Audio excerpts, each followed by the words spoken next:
Good evening and welcome to this evening's debate. It's a great pleasure to see so many people here this evening. It's probably about 3 times bigger than any previous Intelligence Squared debate, and in a very sort of appropriate setting, Methodist Central Hall, for tonight's subject. I'd like to thank very much our distinguished panel of speakers and also our moderator this evening, Joan Bakewell, for kindly agreeing to participate. And also thank you to the Times newspaper, our media sponsor. Our next event, there's a free event that is taking place tomorrow night. It's not a Intelligence Squared style event, it's a question time, which we're doing in conjunction with the National Trust on, never mind, the ice caps. And that is a free event which is going to take place at the Royal Geographical Society with David Miliband, Rosie Boycott, Professor Philip Stott. After that, we have 2 more. Our next debate is Prison Works with Lord Woolf, and after that, Democracy Isn't for Everyone. You've probably seen we've previewed the autumn season, which is going to, and tickets will be available on sale probably the end of April. First debate is Britain has failed Zimbabwe, so rather hoping nothing happens to change that motion. Anyway, all it does is to leave me to thank you all for coming and to pass over to Joan Bakewell. Thank you. Thank you, John.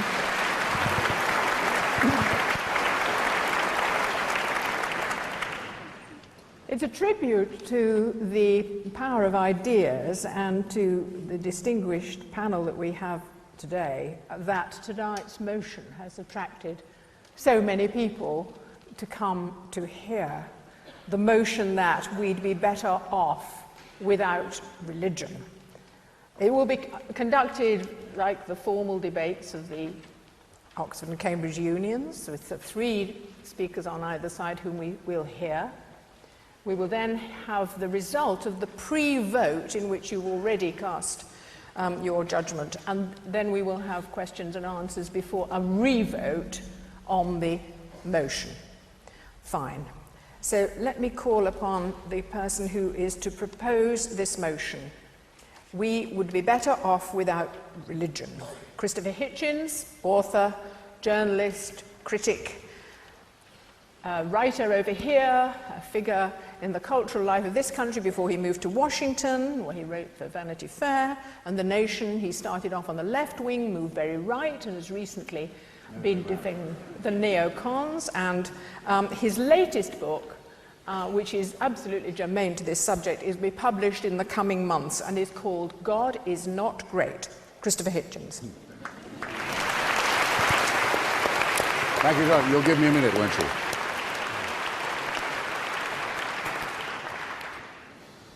Thank you very much, Joan, for that slightly misleading introduction to someone who may no longer be a socialist, but still vibrates to Marxism. Thank you, ladies and gentlemen, for coming. I think I'll be able to be reasonably terse, given the very heavy artillery that follows me on our side. I think it might perhaps have been felt when I was chosen that the case for atheism should not be made by the spokesman for its moderate wing, Richard Dawkins, It might be okay to have at least one extremist on the panel.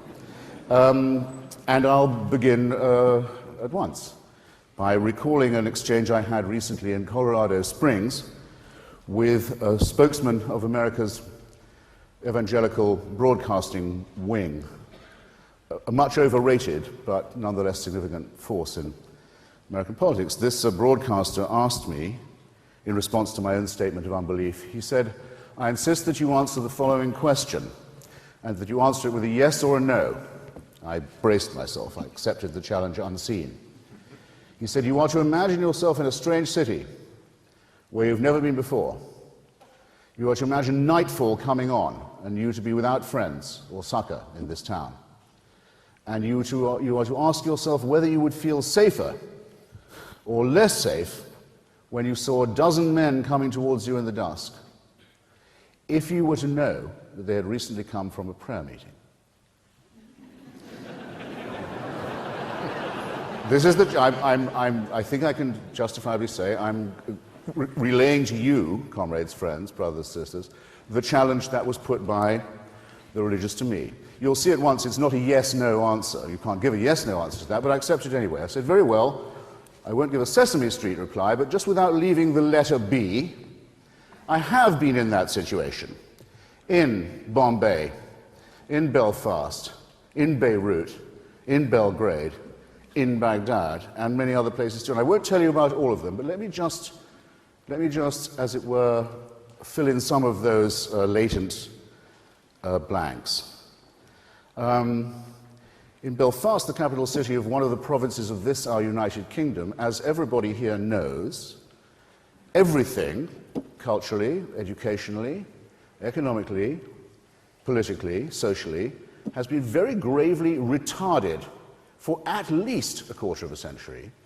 At least half a century and maybe more since partition, and before that, because partition is both the outcome and the cause of sectarian warfare in this town, by the simple fact that there are people there who are willing to kill not just one another, but one another's children on the basis of what kind of Christian they are. Horrible things are done, not just in pubs and clubs, but on the streets, on housing estates, on university campuses in that city still, despite the relatively good news we've had today, where the situation remains dominated by barbaric sectarian party leaders. On this and no other basis. Both churches demand that their children are sent to separate schools. They each agree with the other that above all things their own children must be protected from the faith of another faith. I don't think I need to elaborate very much more on how horrendous the consequences of that have been and how they are enshrined, by the way, in our own constitution, which mandates that our own head of the church is also the head of the state and of the armed forces, with all the ludicrous Windsor consequences that you get if you found a national church on the family values of Henry VIII. These conditions, which are farcical in England, Wales and Scotland, are tragic and ugly, only a few minutes flying time from where we sit. If I pass on from Belfast to, say, Baghdad, where I've recently been, and without reopening any of the arguments about the rightness or otherwise of the coalition intervention in Mesopotamia, I think it can be granted by any fair-minded person that what was most needed in Iraq after 30 years of fascism and war was a period of reflection, a short interlude of calm during which Iraqis could look about themselves and decide perhaps for whom they'd like to vote, perhaps what kind of country they'd like to live in, what kind of federal system they might wish to evolve, and to do so unmolested by violence or terror. The parties of God have vetoed every hope of that process. The parties of God now have the Iraqi people in their jaws, and they're saying to them, it's not enough just to kill foreigners or to rail against Jews or Christians or secularists. That's nothing like enough. It's only in Iraq, not only, mainly, chiefly in Iraq, that it's considered perfectly all right, in fact, a religious duty to blow up the mosques, to destroy the religious schools of other Muslims, of the Muslims of another school, not unlike the pattern of Belfast. It's not enough to have faith, you must have the right version of your own faith, or risk death, mutilation, and humiliation, and the destruction, the immiseration, the torture of Iraqi society is something that all of us can read about every day. Suppose we're to go to Beirut, the pearl of the Levant, the most civilized and beautiful and cultured city of the Middle East, and to see what happens when, for politicized reasons, a sectarian constitution is in place which says that the president of Lebanon must always be a Maronite Christian, that the speaker of its parliament must always be a Shia, that its vice president must always be a Sunni, that the Druze must have their share, and so on, leaving out at the very bottom, I'm afraid, such forces as Kurds and Armenians, but making everyone defined in their citizenship by their faith. Do I need to elaborate what that's done to retard, to bankrupt, to beggar, to disfigure, and to degrade what could have been an ideally plural and diverse and happy society? Remaining with letter B, shall I say Banja Luka? Shall I say Belgrade? Or just say Bosnia? Again, one of the most civilized enclaves of the Balkans.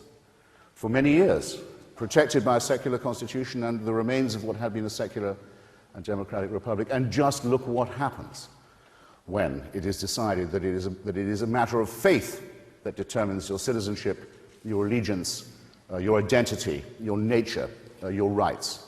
See the recrudescence in the Europe of the late 20th and early 21st century of Catholic fascist parties we thought we'd left behind at Nuremberg, the Ustasha. The recrudescence of forces like the Chetniks, the Serbian Orthodox fascists who took exactly the same view except the other way around.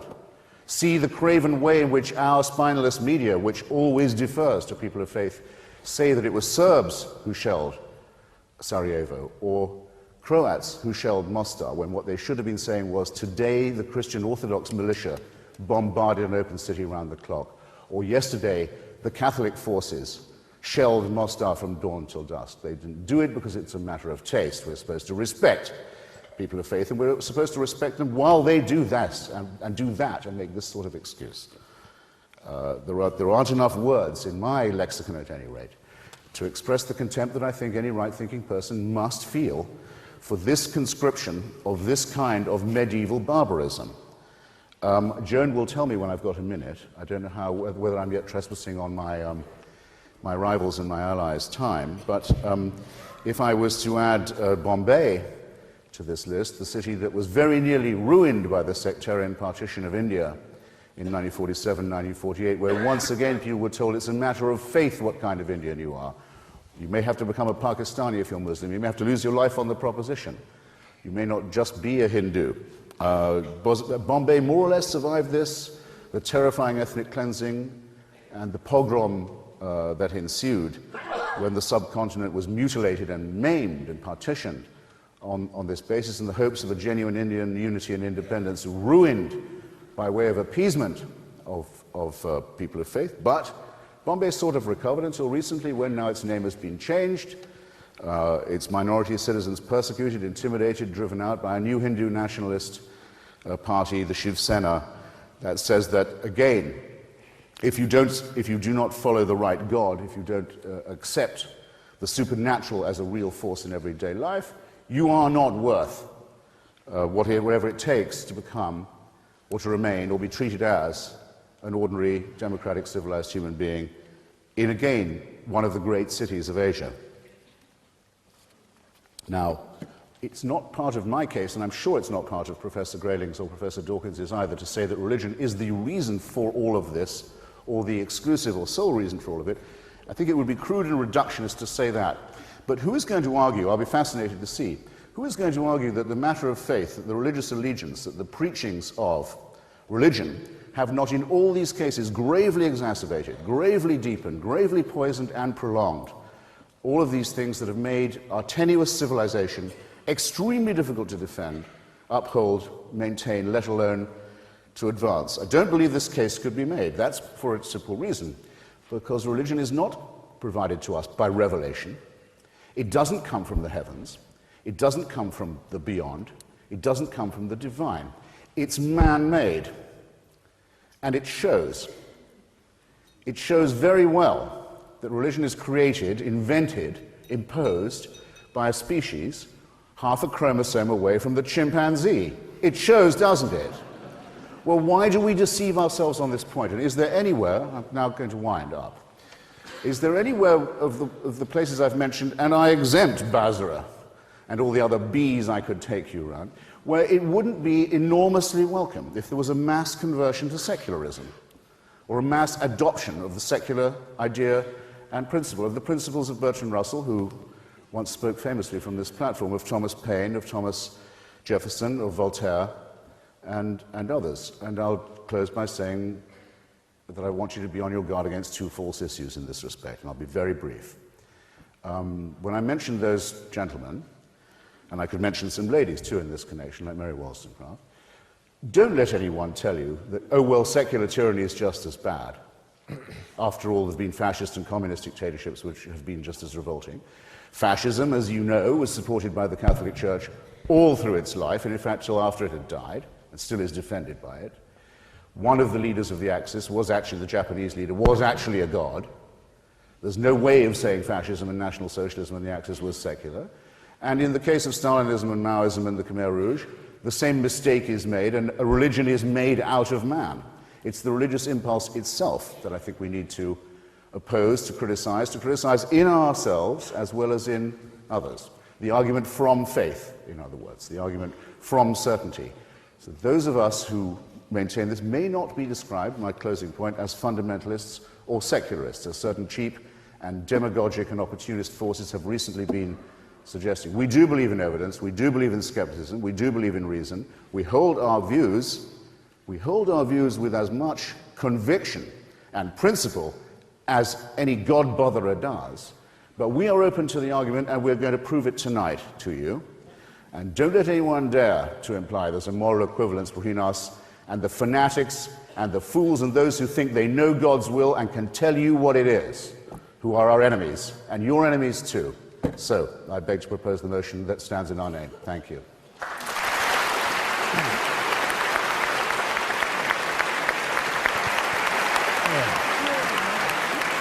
Yeah, there's a lot more than nine. Yeah. The motion is opposed by Dr. Nigel Spivey, who is a teacher of classical art and archaeology at Cambridge.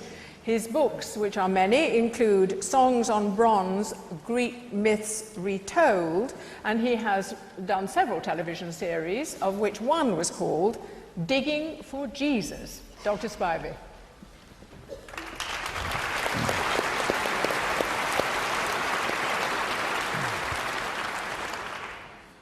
The proposer of the motion began by saying he was putting the case for atheism. And with respect, Christopher, I'm going to start by saying this isn't a debate about the existence of God. It's a debate about us mortals, the crooked timber of humanity, and how the practice of religion in general affects us. Karl Marx famously described religion as an opiate. Jonathan Miller thinks it's more of an amphetamine, gets people overexcited, and my own meagre religious experience disposes me to think of it as a sort of anaesthetic, by which I mean that when I am in situations of feeling lonely, sad, or frightened, I find myself crooning hymns that really relate to the place where we are. They're mostly Wesleyan hymns, but anything really that has the sentiment of Psalm 23 and helps one whistle and sing through the valleys of fear and death. But I'm not here to testify as a somewhat lapsed Methodist, but instead to deliver such academic expertise as I have to offer on this topic. It's brief, has to be brief, but in my view it is so compelling that when we arrive at the conclusion in 6 minutes' time, I'm half afraid that everyone will walk out. And I'd like you to promise not to do that. Otherwise, this will be an embarrassment to the organisers and to ourselves. I'm going to talk about archaeology and anthropology and start with the news from archaeology, the long-term view. Is that better?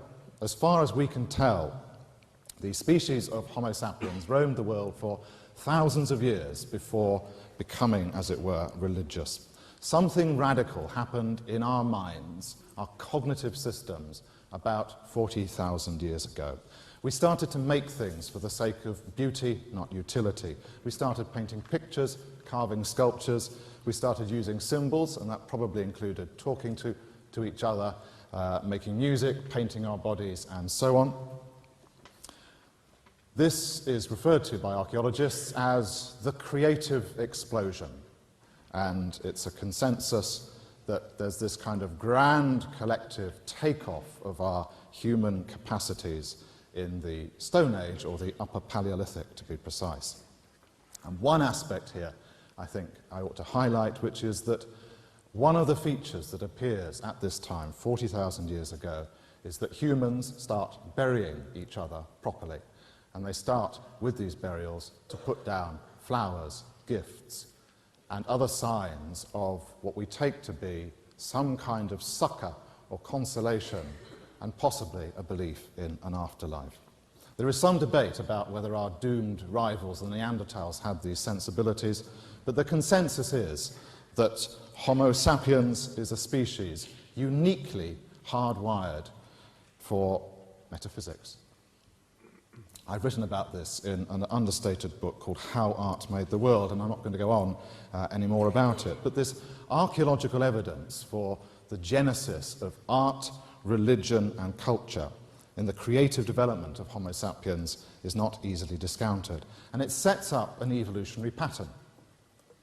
It explains why, I think, when John Lennon or Richard Dawkins asks us to imagine a world without religion, you find your mind wandering, and you're wondering what a world would look like without King's College Chapel, without the Taj Mahal, without Hagia Sophia, the Blue Mosque, the Parthenon, the Pantheon, the Sistine Chapel. Venice I've got down here, and I think just about all of Venice qualifies. And you become aware that even while Nietzsche in the 1880s was declaring that God was dead, at the same time you've got Van Gogh manically daubing away out of religious fervour, and a little later on that you find Kandinsky more coolly explaining why this nexus of art, music and spirituality made such an essential and indissoluble alliance for our quest for transcendental satisfaction. And it's why, when I'm asked to imagine a world without religion, it does tend to end up looking like, dare I say, a suburb of Swindon, with the only spire that pierces the sky is the Tesco's clock. Well, we've got a few minutes for the anthropology here as well. Once upon a time, there was a classics don at Cambridge who sat in his study, and he compiled a voluminous series of case studies gathered from around the colonized world about how pre-industrial societies kept up peculiar and primitive practices. So they cowered when the thunder started rolling, they danced for rain, they would copulate in the fields to ensure a good harvest, and so on. It's a literary masterpiece, this work by J.G. Fraser, The Golden Bough, subtitled A Study in Magic and Religion, and in Fraser's words, it set out to chart the long march, the slow and toilsome ascent of humanity from savagery to civilization. Beautifully written, but it's all tosh, and most anthropologists would say so today. In fact, it was not an anthropologist, but another Cambridge individual, Ludwig Wittgenstein, who made some remarks, offhand as it seems, about Fraser's Golden Bough, and pointed out that Fraser's method was fundamentally mistaken. Fraser supposed that savages, these so-called savages, made their sacrifice to graven idols, or they danced for rain, out of ignorance and superstition. But as Wittgenstein argued, the essence of ritual is performance, it's expressive. It's something that you can't gloss with a reasonable explanation. In Wittgenstein's word, we can only describe and say, human life is like this. Have I got time for an analogy? 1 minute, probably not time for the analogy. I was going to tell you about the risks of attempting to react violently to a computer when it does something stupid, which is based on the analogy that Wittgenstein gives of hitting the ground when you're angry. It's not because you think you're going to hurt the ground, it's because you want a release of rage. I will just briefly, incidentally say that it is a very bad idea to hit a laptop. William James, the American psychologist, showed a century ago that there is no logical connection to be made between the fact that our ancient ancestors made errors of scientific reasoning, mixed them up with their religion, and the conclusion that all religion is a big mistake. Logically, that just does not work. If I had another hour here, I'd like to expatiate on the extraordinary phenomenon of how one religion overlaps with another, and how especially the persistence of sacred behaviour from the pagan to the classical world is something, the yew trees in the churches, the roots of the cult of the Virgin in antiquity, and so on. But I'm going to end up by saying that around the world, whatever we say here tonight, around the world the sea of faith rolls on. It rolls on because faith is not some kind of atavistic relapse, but part of our creative and ingenious nature. It's a force by which we humans survive. And the conclusion is that this fact is attested archaeologically, anthropologically, psychologically, and, I dare say, neurologically. And the conclusion would be that for the next hour or so, can I tell you this? In a sense, we are wasting our time debating that we'd be better off without religion. It's not an option. Religion is part of our human makeup, and it's going to be a very interesting time that we spend, but essentially it's not a topic for debate. It's the way that we are. Brilliant. Well done, Roger.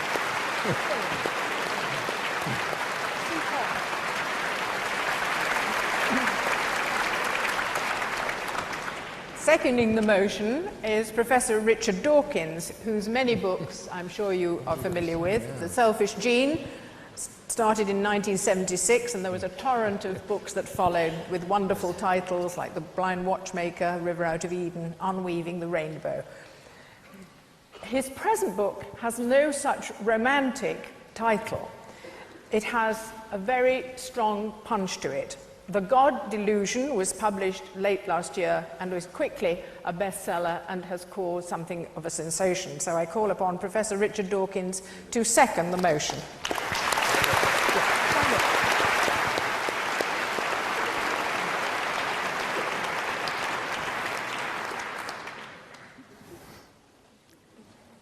I do not believe that religion is the root of all evil.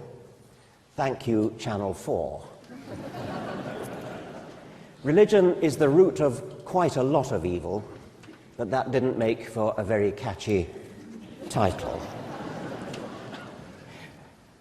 I just want to briefly reply to Dr. Spivey a couple of points. He says we're fighting a losing battle because religion is a part of our human nature. Well, speak for yourself. It's not a part of mine, and it's not a part of the great majority of my friends in universities in England and the United States and elsewhere. He also said, if we had no religion, how would we do without King's College Chapel, the Sistine Chapel, etc.? Well, you know, artists have to make a living, and in the time when the Sistine Chapel was built and its ceiling was painted, you know who had the money. Artists such as Michelangelo had to go where the patronage was. We shall never know the ceiling that Michelangelo might have painted if he had been commissioned to paint the Museum of Science, for example. We shall never know what Haydn's Evolution oratorio might have sounded like,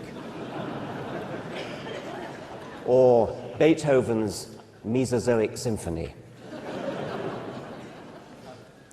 Now, I suppose that apologists for religion would be likely to put forward 4 reasons for believing it to be a good thing, 4 things that religion does for us, and I call them explanation, exhortation, meaning morals, explanation meaning explaining the world, where we come from, where the universe comes from, and so on, exhortation, what is good, what is bad, inspiration, and consolation. And I think my colleague Anthony Grayling is likely to cover some aspects of exhortation. I shall be brief on that, therefore. Consolation, I often encounter people who say, but if you take religion away from people, how are they going to survive? How are they going to manage when they're bereaved, or when they lose a loved one, when they fear death themselves? And it's a reasonable point. It is certainly possible to obtain consolation from a lie. Many people will say, if you ask them, would you like your doctor to tell you when you have a mortal illness and you're only going to live another 6 months? There are people who will say, no, I would rather my doctor lied to me. And that's fine, and I would respect that wish if I were a doctor, if I thought that a patient wanted to be lied to. But I don't think it's a very dignified, general reason for supporting religion that it supplies consolation, unless, of course, it's true. And we haven't time to go into it, but I think there are very, very good reasons for thinking that there is absolutely no grounds for believing that there's any actual truth in the claims of religion.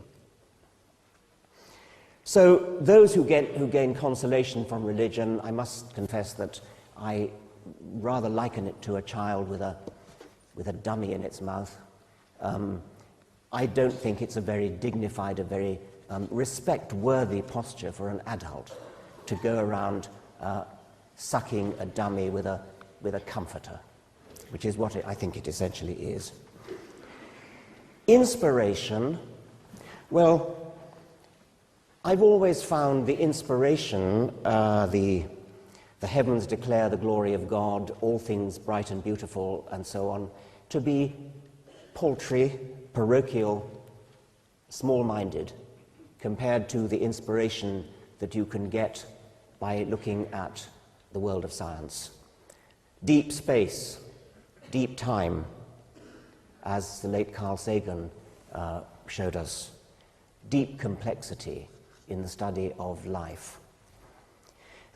The scientific study of these profound, beautiful, elegant mysteries is one of the greatest achievements of the human spirit. And insofar as religion offers an alternative or even positively stands in the way of scientific activity, then I think we would be well rid of it. Which brings me to the other of my 4 categories, explanation. In the field of explanation, science has all the cards. Religion used to aspire to a reasonably good hand, but no longer. There is no reason to suppose that any religion, any religious book, any religious teacher has anything to say whatsoever about such questions as where the universe comes from, what life is all about, what life is for, any of those questions, which once upon a time religion provided the best available answers. These are now completely washed up. There is no evidence for them at all. And it's worse than that, because the point I want to end up with is that religion debauches education insofar, and it's quite a long way, insofar as it interferes with the education of children and students.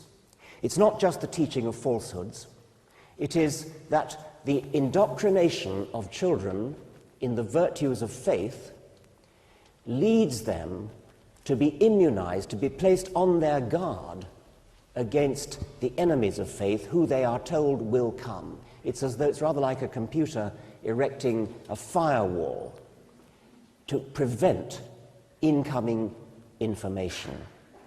I have talked to colleagues in America, scientists attempting to lecture to students on their subject, biology, and of course biology makes no sense without evolution. And whenever a lecturer mentions evolution, he sees a great sea of heads shaking, arms folded, and they are not listening. They are trained to give the right answers, they're trained to tick the right boxes when they do the exam, they know how to answer an exam on evolution, but they have been forewarned, forearmed by the firewall of faith. Whenever a teacher says anything about evolution, in effect, stop up your ears. Now that is debauching of education.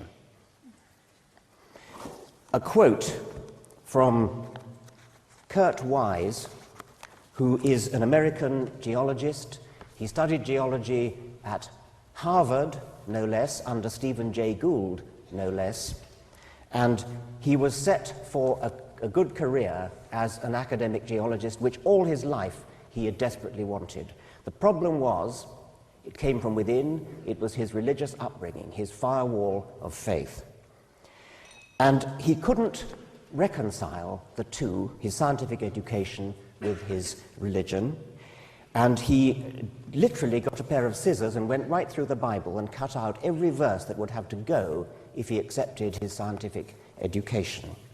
And in the end, he decided there was nothing left of his Bible. He therefore tossed out science and said, and from then on, he said, with that in great sorrow, I tossed into the fire all my dreams and hopes in science. And he goes on, I am a young age creationist because that is my understanding of the scripture.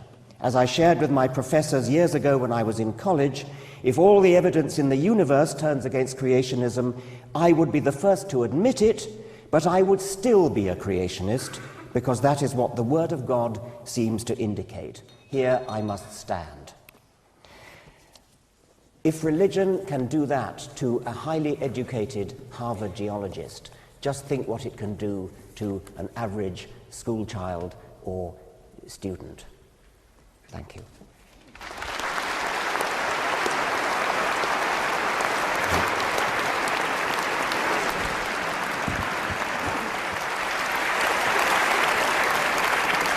Our next speaker against the motion is Rabbi Julia Neuberger, who was rabbi of the South London Liberal Synagogue.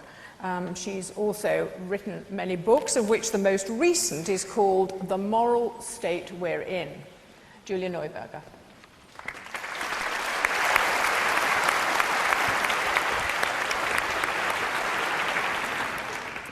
Well, ladies and gentlemen, I'm delighted to be here, and thank you all very much for coming. And I'm rather wondering what connection Roger Scruton is going to find with Methodist Central Hall after Nigel Spivey, as I, as a child, as a member of the West London Synagogue, used to come to overflow services for the High Holy Days here.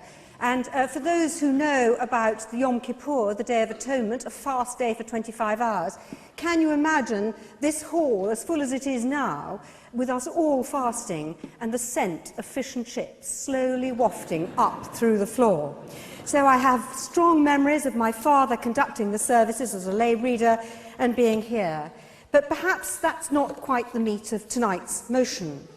I'm about as liberal a rabbi as you can be without falling off the edge. Nevertheless, I'm profoundly opposed to this motion. First, let's look at how religion is described. For the perception of religion that we've heard is simply one I largely don't recognise. It doesn't seem to recognise or understand the role of religion in many societies where the question of belief takes second place to how you mark your life events, how you're celebrated at birth and at maturation, how you mark marriage, childbirth, old age and death, how we mourn, how we betroth and how we divorce. Had you asked the members of my old congregation where I was rabbi for 12 years in South London whether they believed in a personal God, and if so, what the nature of that God was, they'd have looked completely astounded at you. Many of them weren't believers, as it appears the opposition here, or perhaps I should say the proposition, understands it. They simply didn't feel like that. They weren't certain. For them, the idea that you would have creationism taught in schools would be simply appalling. Unlike people who are confirmed atheists, however, they had doubt, they had uncertainty. At some point in their lives, they had a sense of the other, of a different, superior presence within and beyond them, and on other days their doubts were stronger. But they behaved as if they held a stronger belief. They prayed, sometimes with true humility and piety, and sometimes out of habit, by rote, a bit like Nigel's Psalm 23, which is very comforting in times of trouble. They lived their lives according to the seasons of the religious festivals, celebrating Passover with its message of liberation from slavery, each year recognizing its moral message, but more or less certain as to whether it was divine intervention that caused the liberation at all. They marked the Day of Atonement, asking forgiveness for their sins, some years more, some years less conscious of a divine being that would listen to them. At best, they used this as a day to reflect, and the season beforehand to make peace with those they had offended in the previous year. At worst, it was a ritual recital of a recognition that we all do wrong, and that there's some value in a day of reflection on how we behave, and a form of what I can only describe as spiritual spring cleaning. I make the point to show that not all religion is theologically consistent. Indeed, when the greatest Jewish scholar of the 20th century, Rabbi Dr. Louis Jacobs, Alav HaShalom, was asked to write a book on Jewish theology for the Catholic publishers Darton, Longman and Todd, he insisted that they called it a Jewish theology because Jews have so many different views and so many different opinions. The old joke, 2 Jews, 3 opinions, isn't in fact a joke, but it's a statement of fact. Belief matters a good deal less than how you live your life. Indeed, the test of the good Jew is what you do and how you behave, and not really at all about what you believe. So one reason I feel so strongly that we wouldn't be better off without religion is that by no means all religion is fundamentalist, extreme, exclusive and damaging. At its best, it's something modest, inspiring and sustaining. The modern division, to my mind, should be seen as that between those full of certainty, who scorn the beliefs of others and have a dogma of their own that allows no real debate, and those who are occasionally full of doubt, but who are tolerant and who are respectful of other people's views. That division is by no means between the religious and the secular. The Crusades, Islamic, Jewish and Christian fundamentalism, fascism and communism are all the results of total certainty. For me, the moderates, religious or not, are the ones who need to unite, and those moderates within the religious world have much to give, to teach, and yes, also to learn. I've lived and worked within modern, non-orthodox, Enlightenment-influenced religious communities most of my adult life. Communities for whom the idea that revelation is a once and forever event is complete anathema, but for whom the idea that we are put into this world with a purpose, however dimly we may perceive it, is a given.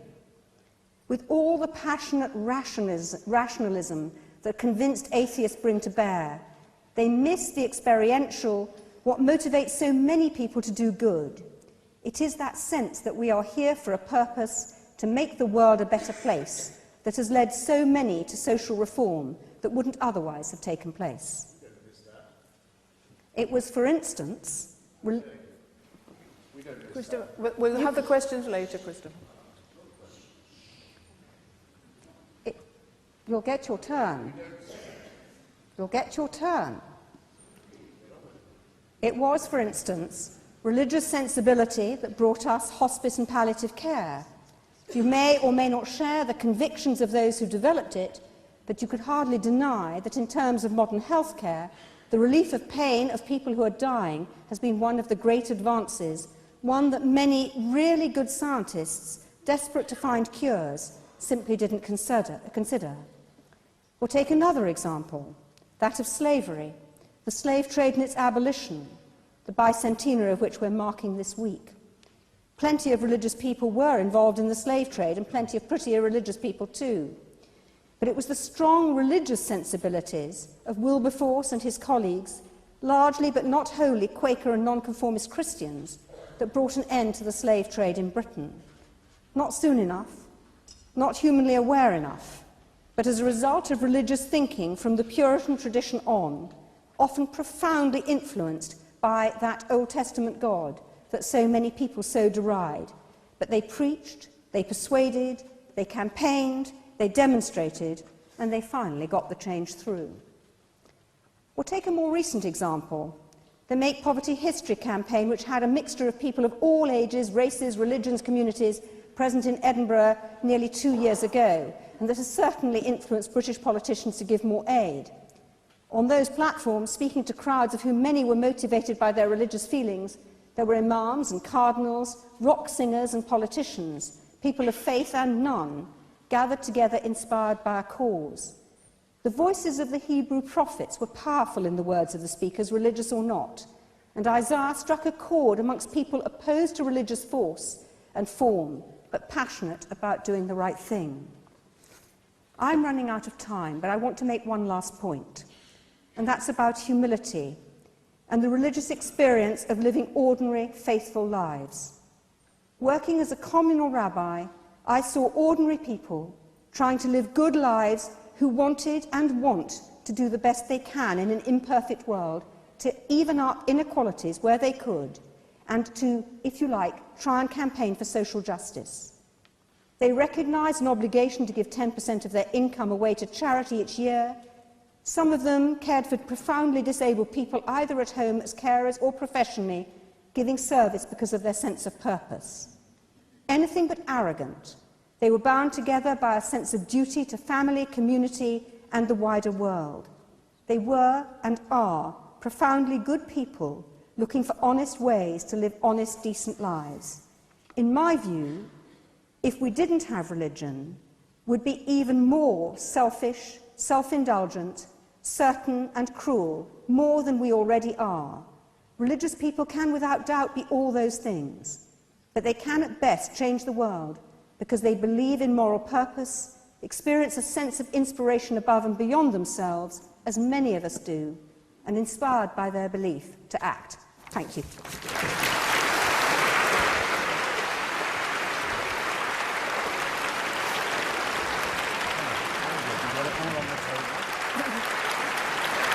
The third speaker for the motion is Professor Anthony Grayling, Professor of Philosophy at Birkbeck College, author of many books about philosophy, Berkeley, Wittgenstein, Russell, biography of Hazlitt. He also wrote a book called What is Good? The Search for the Best Way to Live Appropriately. And his new book is called Against All Gods. Professor Grayling.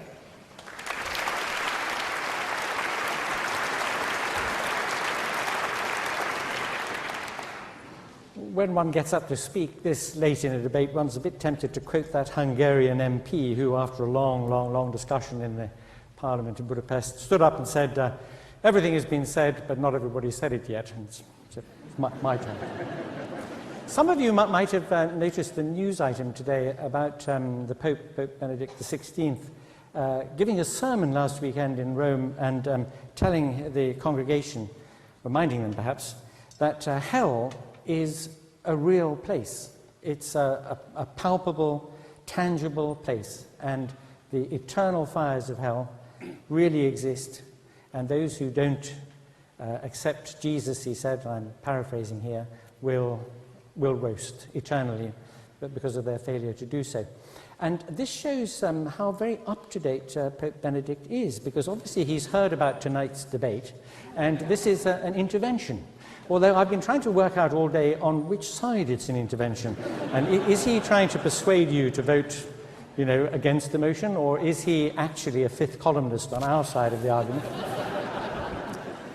Well, it isn't clear. Now, I imagine a Martian PhD student. I suppose there are also PhD students from Venus as well, but this was a Martian PhD student who is studying the ethical systems on planet Earth, and has read all the documents, all the treatises, all the philosophical works, the scriptures, the teachings of the Holy Fathers, and has come to the point at which he's got to do some field work. And so he is beamed down by the Martian equivalent of Scotty to Waterloo Station at rush hour, so there are plenty of people about.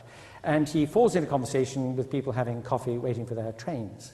And he asks them a question, actually rather an astute question. He doesn't ask them what they think is right and wrong, good or bad, and why.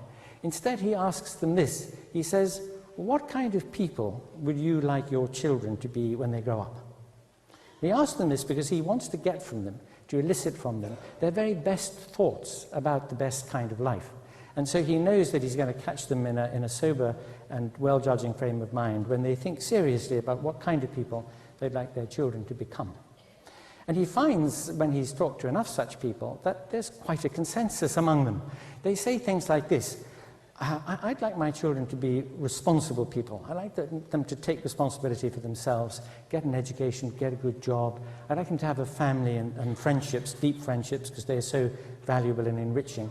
And with their family as well, I'd like them to care for their children tenderly and carefully, and I'd like them to bring up their children to think for themselves and to take responsibility for themselves.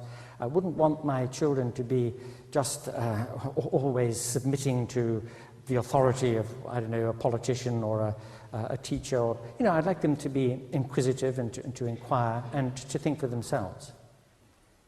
And then the Martian PhD student says to them, it's absolutely extraordinary that all you people say these things about what you want for your children, because this is nominally a Christian country, isn't it? I mean, and isn't it the case that even if you no longer actually believe the tenets of the Christian faith, you were sort of in the position of the young man from Moldavia? You remember that little poem? There was a young man from Moldavia, couldn't believe in the Saviour, so he erected instead, with himself as the head, the religion of decorous behaviour. And this was meant to be, deduced or inferred, at any rate, from the basis of Christian morality. But this nominally Christian country, says our Martian, how can it be that you've said what you said? It's astonishing. Because in the New Testament, you are taught to take no thought for the morrow. Consider the lilies of the field. Don't have a pension. Don't put money aside. Don't educate your children and help them to prepare for a future. Take no thought for the morrow. The lilies of the field don't, and yet you are not arrayed as these. Also, give away all your money, give it away to the poor, and follow me. Then you are going to, if you have possessions, it's going to be very, very difficult for you to get into heaven.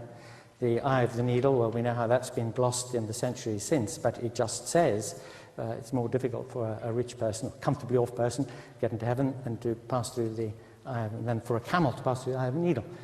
In other words, the teaching of the New Testament ethics, which I would submit to you is not bad as teachings of ethics go. It doesn't really compare to the great systems of Aristotle, let us say, or the Stoics, or of Buddhism. Theravada Buddhism is not a religion. It doesn't have any supernatural beings in it. It's a philosophy. Or of the moral outlook of the Enlightenment, or of some of the thinking about the good life, the well-lived, decent and responsible life today, none of which appeal to the existence of supernatural agencies as the source of a divine command. All right, it's not, the Christian ethical outlook is one of the better of those. And yet when you look at it and you see what it demands of you, it is very contrary to the way we think of a decent life now. And moreover, it says, I mean, I can imagine the Martian PhD hearing from his interlocutors on Waterloo Station that they want their children to be happy. Happy, says the Martian PhD student. I mean, it says, blessed are they who weep and mourn. I mean, don't you want them to be miserable so they can get into the afterlife?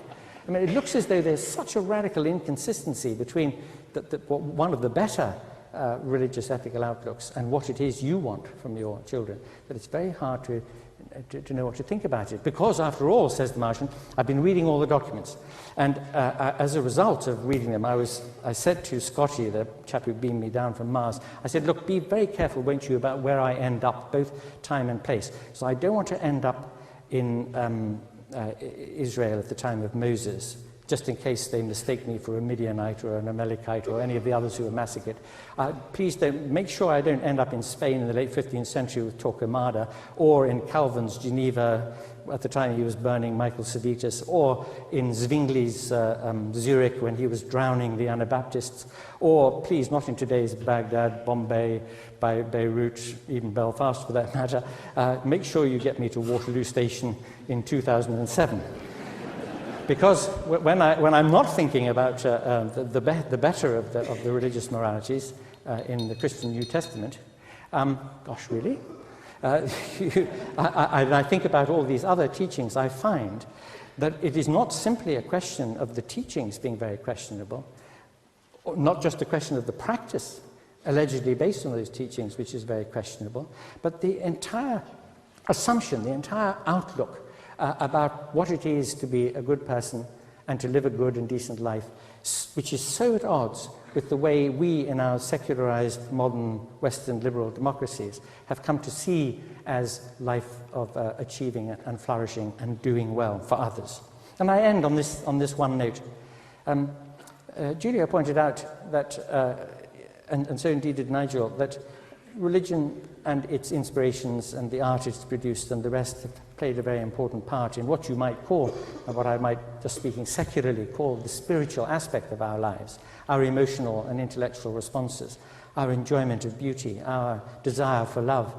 And I mention this to you, as Hitch, in his eloquent intervention during that moment, was implying, those who don't have a religious outlook appreciate a fact about human beings, that for all their capacity for greed and unkindness and cruelty and the rest, they also have a remarkable capacity for the good, a deep sense of connectedness with other people and a desire to be connected with the world as a whole. You look at people in their gardens, or going for a walk in the country, or at a concert, or looking at pictures in an art gallery, and you see that you don't need supernatural agencies or religions or ancient scriptures to explain the fact that human beings are capable of good, and that most of the good that there is in the world has come from that source and not from some alleged supernatural source. Many thanks. Bravo.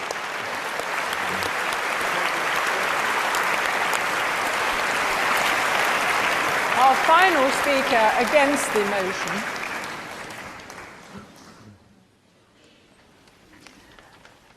more of that later. Our final speaker against the motion is another philosopher.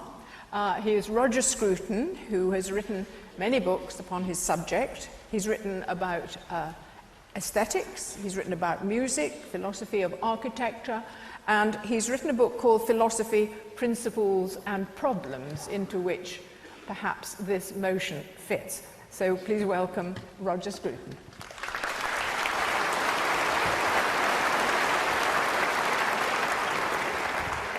Thank you very much, Chairman, and thank you everybody for being here for this extraordinary debate.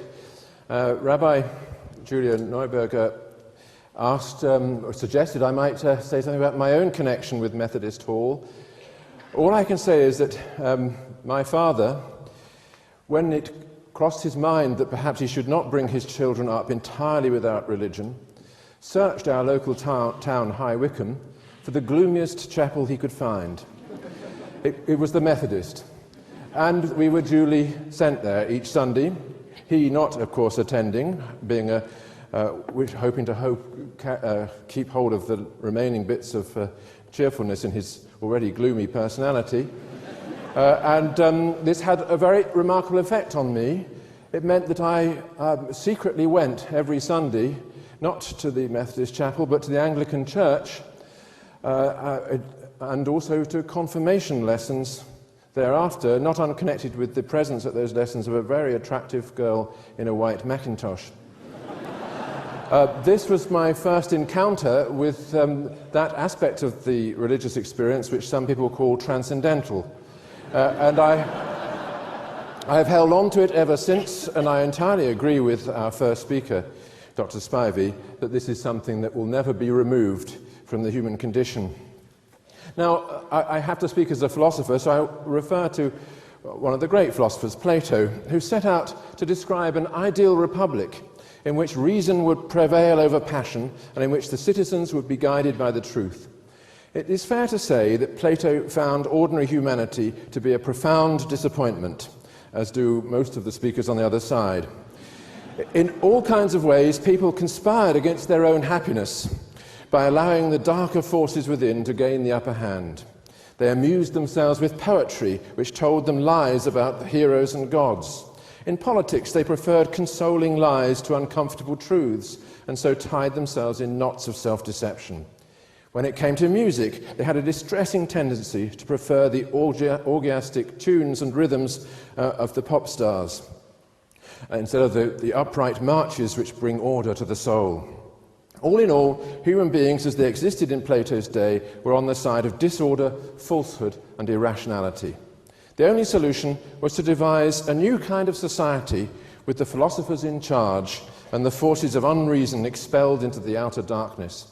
The poets would be ordered to leave, so too would the priests of Dionysus and other orgiastic cults, so too would the Corybantes and the pop stars. People would be educated on a diet of pure philosophy, which would ensure that reason prevailed in every decision and that the soul of the citizen would be as well ordered and harmonious as the soul of the state. Plato is only one of the many thinkers down the ages who have advocated an ideal of reason and reasonableness and who have dismissed those aspects of the human condition which fail to conform to it. Plato was ambivalent about religion since he believed that it had both rational and irrational forms. But he was adamant that the irrational forms were dangerous and that we would be better off without them. Suppose someone were to say that we would be better off without love. After all, love often leads to disaster. The love of Helen for Paris, for instance, which led to the Trojan War. Love brings with it jealousy, possessiveness, obsession, and grief. People can love the wrong things and the wrong people. They can go astray through love as they do through hatred. Most people in this room, I hope, would respond to that argument in the following way. They would say, whatever the disasters that love may cause, love, judged in itself and without regard to contingencies, is a human good. Perhaps the greatest of human goods. The important thing is to learn to love rightly and in the right frame of mind. The disasters, if they come, come as accidents and not by necessity. That is surely the response that should be made on behalf of religion. Of course, religion leads to disasters like the 30 Years' War. People can believe in false gods, attach themselves to evil rituals, and so on. Religion can exert a stultifying effect on the intelligence, imagination, and humanity of those who subscribe to it. Do we think that that is not true also of science sometimes? Anyway, none of those possibilities implies that there is not a proper development of the religious urge in which people learn to worship the right things in the right way. Christopher Hitchens travels around the world visiting places beginning with the letter B and discovering all around him insoluble conflicts. Maybe that's partly his problem, but of course those conflicts exist. But is religion the cause of them, or just one of the ways in which they are expressed? Visiting one of those places beginning with the letter B once, namely Beirut, in the middle of the Civil War, I went out of the city to a nunnery nearby, in the countryside nearby, in which all kinds of victims of the Civil War had found refuge and were being looked after by a little nun. And I said to her, how on earth can you cope with this influx of damaged people? What are you to do about it? And she said to me something very simple. She said, que le bon Dieu est bon. On lui donne comme ça, et il nous rend comme ça. She opened her arms and said, he gives us back 10 times what we offer him. And what had he offered her? He had offered her the ability to look after damaged people of every faith and restore them to a sense of normality and to live life again. That seemed to me to be an adequate expression of the religious urge. Now, but to defend the religious urge, we have to know what kind of thing we, as religious people, are. And this is the place where philosophy has something to say. What part of our nature draws us to religion? And what is needed if that part is to be rightly guided? Science and logic are not the only spheres in which our reason shows itself. We seek for the causes of things, but we also seek for their meaning. We have moral values, aesthetic tastes, yearnings and aspirations, which, for want of a better word, we call spiritual. Such things are not irrational, even if we find it difficult to provide a scientific foundation for them. Indeed, it is only a rational being who experiences the world in this way, in terms of meanings, values, tastes and aspirations, and who feels, as a result, the tension between his life and his ideals. There is nothing irrational in this. On the contrary, not to feel it is to be only half alive to the human condition. It is what I suspect Christopher Hitchens felt, seeing the disasters which he encountered as a journalist. People who do not convey to us, in whatever way, an awareness of their shortcomings do not attract our sympathy. They're not really of our kind. And isn't it plausible to think that it is precisely this aspirational side of people that draws them to religion? As rational beings, we cannot be satisfied with causal explanations only. The question why has for us another meaning. Not what is the cause, but what is the reason. For what end does this or that exist? For Professor Dawkins, religion has nothing to say about what life is for, so he said to us. But in fact, it's precisely religion which addresses the question what life is for, as opposed to what caused it. As rational beings, we look for meanings, connections, harmonies and symmetries. We want the world to make sense to us and to answer our questions not merely in the way the laws of nature answer the inquiries of a scientist, but in the way that the laws of harmony answer the aspirations of a musician. Our reason overreaches the bounds of science. And this is not a deficiency in our reason, but a deficiency in science. Moreover, as rational beings, we make an absolute distinction between right and wrong, good and evil, virtue and vice, and we found our lives on the belief that some things are intrinsically worthwhile and to be pursued for their own sake. Not pleasure only, but love, duty, virtue and kindness. We can't mount a deductive or scientific argument in favour of those values, for all that Professor Grayling says, but we condemn those who condemn them and believe that reason is on our side. All those facts about the human condition dispose us to look for the places where we can stand, as it were, at the window of our empirical world and gaze out towards the transcendental, the places from which light from that other sphere floods over us as it flooded over that little nun in the nunnery near Beirut. There is nothing irrational in looking for these places or in the thought that we find them by locating what is sacred. Sacred words, sacred texts and sacred rituals. Now, I don't deny that there are wrong ways of pursuing this religious quest. Those for whom faith is a call to arms are obviously a threat to all of us. But although they make the most noise, they are not the most numerous among religious people. For most people, religion is what it has always been, a cultivation of piety, a humility in the face of creation, and an attempt to live according to a shared moral code. That is what reason demands, and it is only those who have a narrow and stultifying view of human reason, who wish to reduce it like Plato to the abstract pursuit of philosophy, or to reduce it still further like Professor Dawkins to the more concrete pursuit of science, who would wish to banish religion from our ideal republic. It is only such people who are, in my view, the enemies of reason, who could imagine that this constant companion of our species, which has been at our side through all our sorrows and all our joys, is somehow superfluous to our real requirements and can be kicked out of the city gates, along with all the art and poetry and music that makes no sense without it, and all the aspirations and ideals that it implants in the ordinary human soul. Thank you.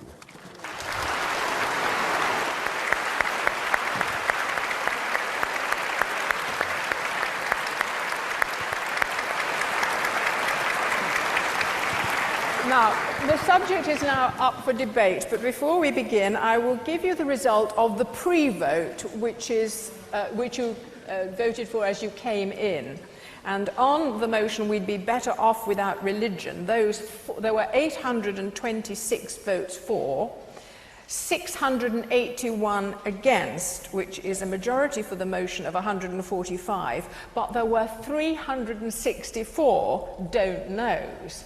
So this is time to make up your mind. There are microphones in each of the different areas, and I'm happy to take questions and put them to the different people on the platform. There's one conspicuously here at the moment, but I'd like to take several at once. Let's start with that one. Hi, Can someone take a microphone over there too for me, please? Yes. Hi, could I ask Professor Grayling, Dawkins and Christopher Hitchens if they are strict materialists or physicalists, by which I mean that absolutely nothing exists except the physical universe,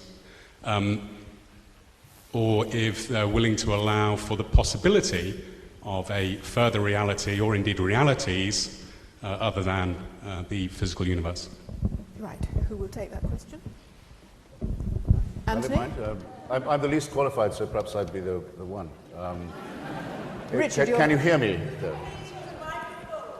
Well, I thought I had a microphone. Well, can you hear him now? The microphone's on. Yes? Is it on or not? Yeah. Well, as the least qualified, I think I could probably be the most brief. I don't believe anyone on the other side can tell me that there's a non-material universe. It's a matter of Occam's razor, really, ladies and gentlemen. Those who say they know that there's a God, which is what a religious person must believe. They can't say it's optional. They can't say it's another name for human rights or charity. They must say they do believe there is something supernatural that provides faith. They can't get out of it like the rabbi tried to, by confusing it with good works. They must also say, if they're religious, that God knows what we should do, what we should eat, with whom we should have sex, in what positions, and so forth. If they don't say that, they're not religious. I'm very sorry. Now, I think it's very easy to tell right away. I may not know, in fact, I don't believe with my cranial capacity, even Professor Dawkins' cranial capacity, it's possible to know what's happening with dark material. We may never be able to know. But don't put your trust in anyone who says that they do. Those people are eliminated from the argument right away. They cannot be right. They have been practicing an imposture on the human species for centuries, for millennia. We happen to live in the lucky period where their claims have been found to be false or superfluous or super-erogatory. There is therefore no other way in which you can decide your vote tonight. Professor Dawkins. I would just add to that the science of any one century is going to be superseded by the science of future centuries, such that if somebody from, say, the Middle Ages were to be brought back by a time machine to now, they would find mobile phones and computers and jet aeroplanes. They would be indistinguishable from magic. They would appear to be supernatural. So I am a materialist. I don't believe there is anything supernatural. But don't think of that as a denigration of the natural, because if you were to come back in 500 years' time, you wouldn't have seen nothing yet. The physics, the engineering, the biology of 500 years' time will be so far advanced over today's that we might well fall on our knees and worship it as supernatural, but it wouldn't be. It would be the evolved natural. Anthony, do you want to add to that? Yes, just very quickly, I second both those sets of remarks, of course. I just want to add, though, that thinking that there is just the natural world governed by natural laws and that there aren't supernatural entities or agencies in the universe, still less any that have any direct interest in, as Hitch says, what we wear and what we eat and when and so on. In thinking that, one mustn't, again, fall into another trap, which is to think that somehow your attitude to the natural world is one of so-called fundamentalist certainty. And the great thing about the scientific mindset is its acceptance of open texture, of the fact there are lots of things we don't know and understand, and we're looking for and trying to understand, and we're prepared not to leap to closure, to leap to a neat, easy story to understand, which tells us what the beginning was and what the end's going to be. Now, very often, in the case of people who appeal to religions to provide that kind of explanation, what they're doing is that they're answering the question, why is there a world, by saying, well, because Fred made it, as if that answered anything. Substitute God for Fred there, by the way. Or, you know, why are we here? Because Fred wants us to be. You haven't answered anything if you give a supernaturalistic answer to it, but the fact that there are lots of unanswered questions in science is just the fact about this preparedness, the intellectual courage to go on not knowing all the answers, but looking for them. As actually Professor Sidney Morgenbesser said, when asked the question, why is there something rather than nothing, said, if there was nothing, you'd still be complaining. Right, I'm going to wrap up several questions together now, otherwise people won't. There's somebody over there, there's somebody here, and there's someone up there. So can we hear those three questions, please? Yes. I want to ask a question that I think many of us think about when we're parents. I want to ask Baroness Julia Neuberger about our children. What are they going to believe? My children, I have 3, one's a doctor, but they don't go to church or to synagogue or to any religious ceremony. What will happen to them and their children? What will their children believe? Could you give me some indication, please, of what to predict what is going to happen to religion in the future?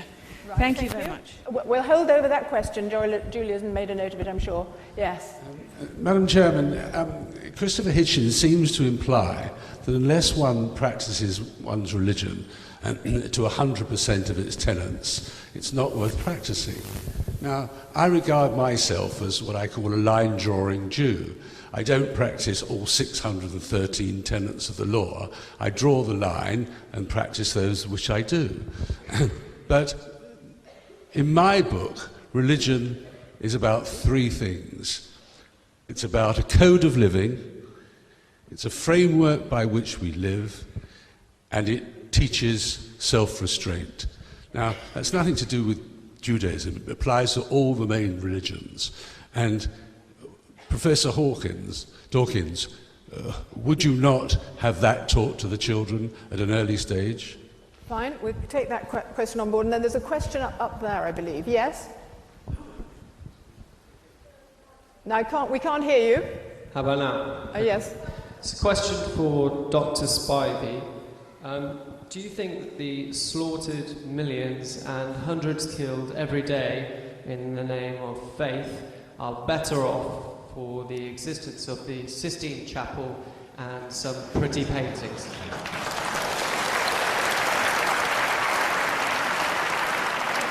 Right, the first question about what are we to tell the children, Julia Neuberger. Well, I don't know what you tell the children, in that I think that you were really asking me to predict what they will believe. I can only say this, and it's something that worries me. I describe myself as about as liberal as you can get without falling off the edge, and I rather resent, I must say, Christopher Hitchens telling me what a religious person has to believe. I think I'm the rabbi and he's probably not. But nevertheless, let me come to the point about what I think will happen. And I think it's terribly worrying.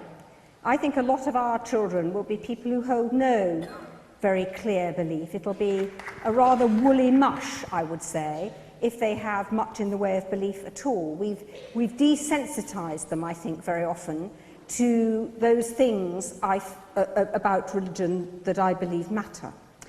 What I think is extremely worrying is seeing a rise of extreme religion, so that their children, your grandchildren, may well be the ones who are sent to faith schools, may well be the ones who are given a rather extreme and somewhat separatist and intolerant view, because I think we're going into a cycle where that is going to be more and more acceptable.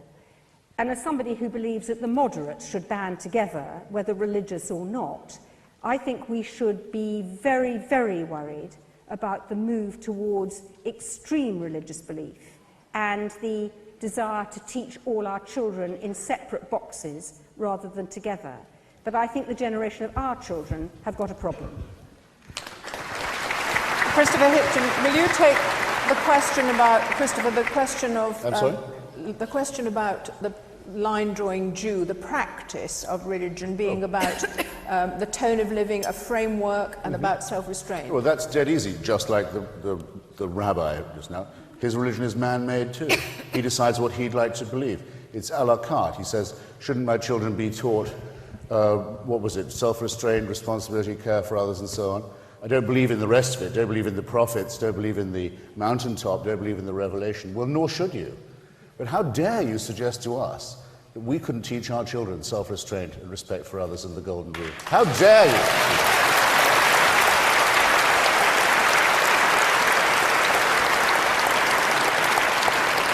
Dr. Spivey, I think the question put to you about whether the slaughtered millions were worth the Sistine Chapel was something of a rhetorical question, but would you have a comment to make on it? Yes, it was slaughtered millions every day in the name of faith, and that's quite a rhetorical exaggeration of the thing. And it's also twisting what I was saying about the nexus of art and religion.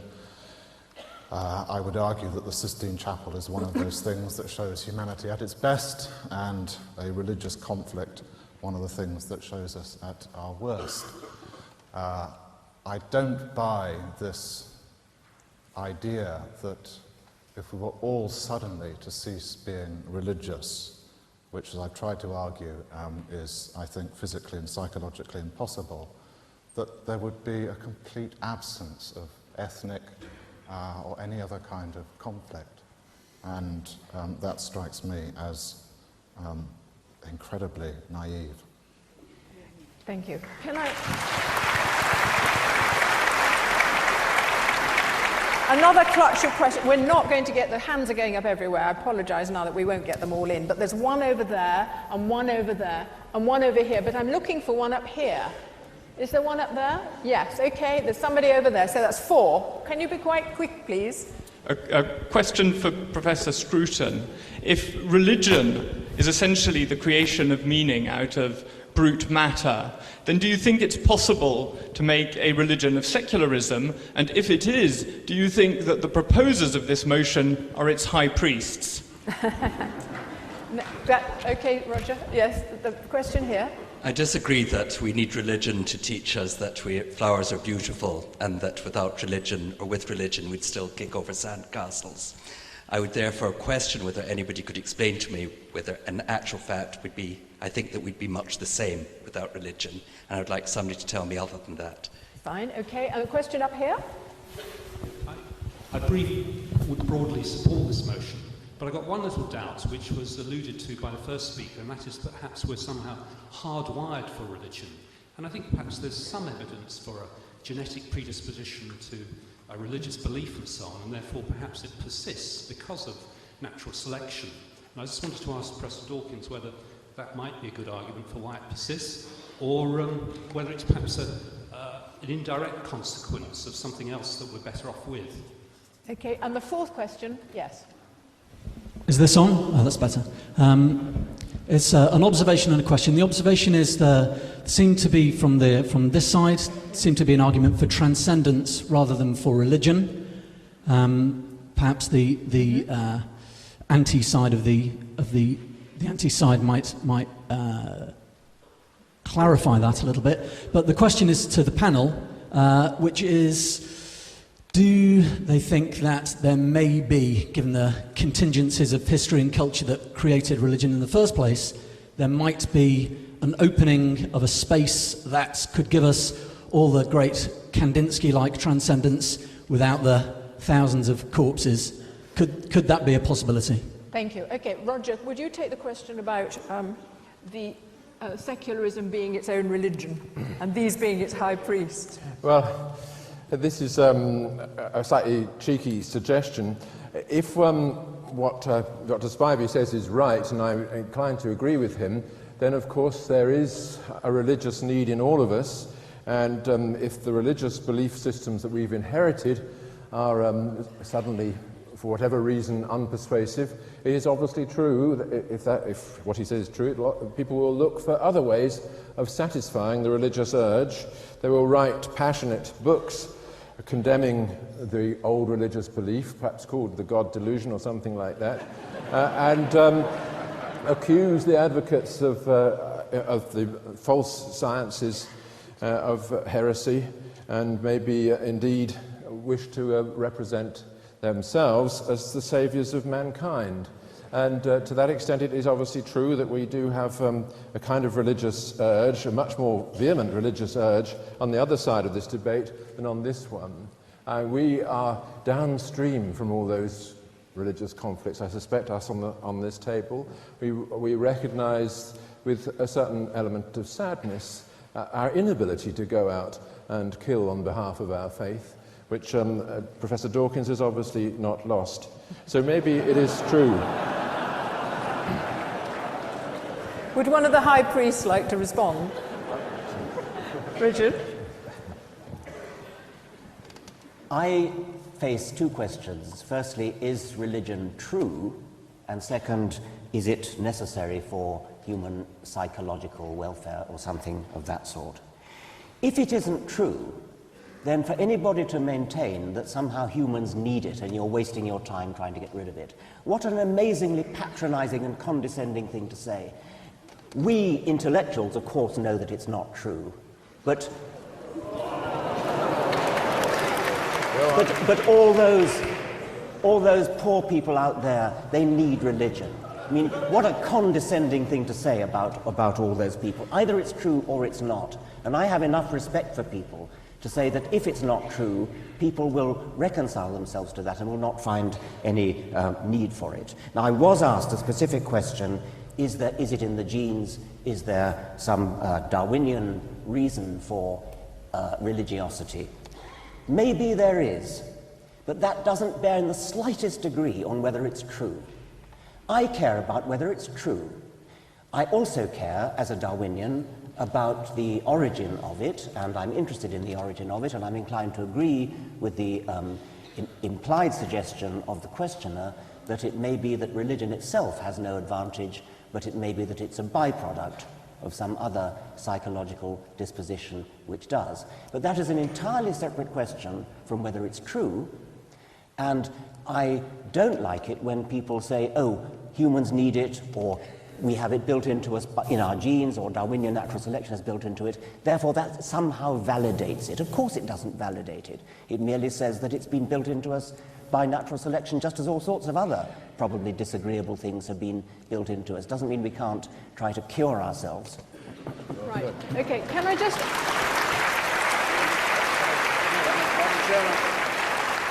Quickly. The point about transcendence. Well, I was going to actually put that to Roger Scruton as it was addressed to that particular side of the argument. But we I think were that's asked only if fair. we could have transcendence without thousands of bodies, and I'd like to speak to that. Right. Just very briefly. The answer, of course, is yes. I mean, it's a wonderful fact about human beings that they have this yearning for the absolute, that they sense the numinous, that in moments of great passion, infatuation, deep love, they feel that they're in touch with something which is richly important to them in their experience. Those are facts about human beings. In order to explain those facts, you don't have to go to the supermarket of ideas and take a deep frozen box out which says Islam or Christianity or something. You don't need that explanation. This is just a fact about us, and a very wonderful fact about us, and it may be that we can express that all the more wonderfully if we didn't try to parcel it up in these explanations, which are in so many other ways irrational. And might I just yes, Christopher? A sentence to Anthony's question. We don't want people to live without wonder or mystery, and in fact we thoroughly recommend, take a look through the Hubble telescope. See if you can get over what you see, the unbelievable beauty and symmetry and majesty of what you'll see. And you want to exchange this for the burning bush? I don't think you will once you've done it. Read a page of Stephen Hawking on the event horizon, for example, and see if that isn't awe-inspiring enough for anybody. And you're seeing there the future of a potentially much more noble and ennobled and enlightened and emancipated humanity, where none of these discoveries and none of this awe and majesty requires that you kill anyone in the name of some man-made idol or god or superstition. For heaven's sake, let's get this out of the way. Roger Scruton.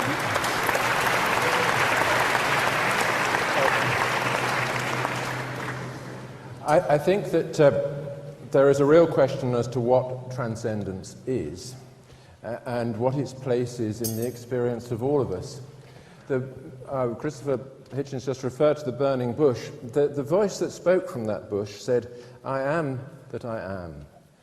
It reminded us of this very peculiar word which all of us use, the word I. which doesn't identify any material object in the world in which we are situated, but nor does it identify any object out of that world. Just what does it mean? What is it to look at somebody, into somebody's eyes and see the other eye that's looking out at you? That is an experience of transcendence in itself. It is the raw material from which all religious faith is constructed. And it is part of the metaphysical obscurity and unintelligibility of our predicament, that we're all faced with this experience every day. And religion makes sense of it for many people. Even for those who don't have religion, that experience is still there. I have to move on quickly. The final two questions, one up there and one here. And then we have to have the revote and a summary from each of the speakers. It's going to have the questioner from up there, please. Good evening. Question for Richard Dawkins and Christopher Hitchens. By what measure do you conclude fact, and does Darwinism satisfy that measure? In other words, how do you protect yourself from deception, and how did Darwinism or evolution pass that filter? Fine. Are you taking that on board? This question here? Yes, I'm from the National Secular Society, and I'd like to ask the opponents of the motion whether they think that life for women and homosexuals would have been better or worse without religion. Fine. Thank you. Okay, fine. A question about the measure. The measure, I wasn't quite sure what the big was. Fact. Yes. The measure of the factuality of evolution is the same as in any other science. Some of the things that scientists have found are found with great confidence. Scientists are always open to the possibility of being proved wrong at some point in the future, but there are some things that seem at any one stage in history far better demonstrated than others. The fact of evolution is about as well demonstrated as anything we know. It is absolutely certain by the normal standards, the same kind of standards as we are certain that the Earth rotates and the Sun doesn't go around the Earth. Formally we have to say, well, that's a hypothesis that might one day be disproved, but we all know that it won't be. And evolution has now come into that category. I don't mean that Darwin's theory of natural selection, at least as the only driving force of evolution, that probably should be treated as slightly more uncertain, but the fact of evolution itself, by which I mean the fact that all living creatures that have ever been looked at on this planet are cousins sharing a common ancestor, that is as secure a fact as any in science. And the question... Only because I was named, Please? Because I was asked by name, I feel very tentative to second Professor Dawkins in this area, but I would just remind you of what Carl Sagan said on this, which was, he said that there is no doubt that evolution has occurred. It's in the molecular biological record, it's in the fossil record. There are disputes about how it occurred. The Darwinian theory is only the original one of how that might have taken place. And Darwin himself set out as an original taxonomist in order to prove the truth of Christianity. Just as Sir Isaac Newton believed in alchemy and Joseph Priestley, the discoverer of oxygen, believed in the phlogiston theory. We are always ready, all of us on this side, to be self-critical, to have a war within the war among scientists, among those who believe in innovation, evidence, hypotheses, and their testing. But that's entirely different from anything that is based on faith, on the supernatural, or on revelation, all of which belongs to the abject childhood of our species, before these things could even be discussed. There's no contest between the two magisteria, if you like. Can I finally put the last question to the people who oppose the motion, which is, would the lot of women and homosexuals be better without religion? Julia? I think it depends where. I think there are present extreme forms of religion that persecute women and certainly persecute homosexuals. I think when you look historically at religions that we recognise and at pre-religious times, and Nigel can talk more about that, you would see tremendous bad treatment of women, and I suspect that historically things have got marginally better for women and not a lot better for homosexuals within the main religious traditions. I have to say, in the non-orthodox religious traditions across the faiths, the position of women and of homosexuals has improved hugely. But don't forget that science also treated women and treated homosexuals extremely badly. Until the 1970s, in my certain knowledge, gays were being treated with electroconvulsive therapy as a form of medical treatment. I'm not sure what the evidence was for that. And don't forget that the description of hysteria as something that particularly affected women because of their wombs was also apparently a scientific thing. I'm not blaming scientists for that. I'm just saying that historically people have treated both women and homosexuals and indeed black people and all sorts of other minorities very badly. I think religion can give you insights to treat people better and equally, and I'm not sure you can blame religion for it all. Roger, would you like? Nigel. I can't see the particular questioner, but if you'll pardon, as Judah said, a historical reference. Never in human history have gay men enjoyed better rights than in classical Athens in the 5th century before Christ. The only way that a woman could get any position of power or respect in that society was to become a priestess. The gay men were given rights essentially because they believed in an almighty god, Zeus, who was himself a gay man. So one can bat these things back and forward, and I could say you wouldn't have a Hippocratic oath without religion, you wouldn't have orphanages without religion, there would be children scrambling up the chimneys of this capital without religion, but in a sense it's beside the point. It's beside the point. The point is that there are many manifestations of our religious impulse. Some of them are appalling, and others of them are thoroughly ennobling. But we have them all the same. And no one on the other side, however many books they publish, however many documentaries they make, is going to get rid of it. Thank you. We're running late, and I know many of you probably have dinner appointments, but I'm now going to ask for a summing up from each of the people in turn. I'm going to ask them for a 2-minute summing up of what they have thought throughout the evening. But while they're doing that, you will be voting, and you will have brought into the hall a card like this. Please tear it in half and vote either for or against the motion. And if you wish to abstain, then don't tear it and put the whole lot into the box. People will come round with the boxes, and while they are doing that, we will hear from each of the speakers in turn. Okay? If you're going to hear them, you'll have to... You need a spare one? Yeah, well, it's okay, Chris.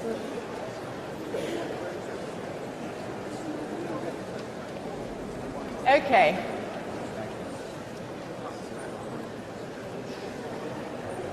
Right, before the groundswell of conversation gets too loud, I'm going to ask Christopher Hitchens to summarise what his feelings are at the end of this debate. Christopher. I think I'll address myself principally to Dr. Spivey, who has ducked the motion not by saying that religion should be transcended, or we would be better off if it were to be, but rather, like Dr. Scruton has simply said, well, we can't hope to. We're stuck with it. Well, that's not what the motion says. The motion says, suppose we could, as some of us have, transcended the supernatural and the superstitious, would our example, if followed, not be a superior one? I think we've made a pretty strong case for that. I'll correct him also on another point, a very common misapprehension, and I'll try and demonstrate in doing so that we are not on this side deaf to the numinous, as it were. It is flat out not true to say that Karl Marx referred to religion as an opiate or an opium. What he says, I can quote it from memory, from his contribution to the critique of Hegel's philosophy of right, is this. He says, religion is the sigh of the oppressed creature, the heart of the heartless world, the spirit of the spiritless situation. It is an opiate for the sufferer, for the people. So he goes on to say, The demand to give up its illusion is the demand to give up the condition that requires illusions. And he closes by saying that criticism has plucked the flowers from the chain, not so that men and women may wear the chain without consolation, but so that they may break the chain and cull the living flower. Now, the fact that you've been lied to about what he said all this time by religious spokesmen shouldn't conceal from you the knowledge that we have a very clear understanding of where this impulse comes. I actually don't like the Sistine Chapel. I didn't like it even before I knew that every brick of St. Peter's was raised by the sale of indulgences, which obviously changes nothing for Dr. Scruton either, by a special sale of indulgences, by the way. But I do like the Parthenon very much, and I've written a book about it. And I think as an achievement of artistic symmetry and architectural glory, it probably has no Christian rival. But I believe that I can. In fact, I know I can. I'm sure I'm not the only one who has been there and said and appreciated and loved it without having to subscribe to the superstitions of the Eleusinian mysteries, to the cult of Athena and Zeus, to the Melian expedition and the Peloponnesian War, to slavery and Athenian imperialism, and to human sacrifice. We can have our Parthenon, and we can indeed recover it from what was done to it by Byzantine Ottomans, by Venetian Catholics, by National Socialist barbarians and many others. We can still have it. It's our common property without the superstitions that go with it, without the dread and fear and sacrifice, the terrified, cringing humanity that was so much sheltered under the walls as it was being raised. And the word for that, the ability to have these things, to have John Milton's poetry, to have Philip Larkin's poem Churchgoing, to have Shakespeare, without the superstition, is called culture, on which we've all laid our lives, on which we've all sworn to defend ourselves and our civilization against, especially now, precisely against religious barbarism, against those who know they are right, against those who say they only need one book, against those who say they know God's on their side, against those who say there's a revelation. That's what culture is. That's what we're defending. Yes, we'd be better off with culture, and yes, we can have it without religion, which is a mind-forged manacle. Thanks. Thank you.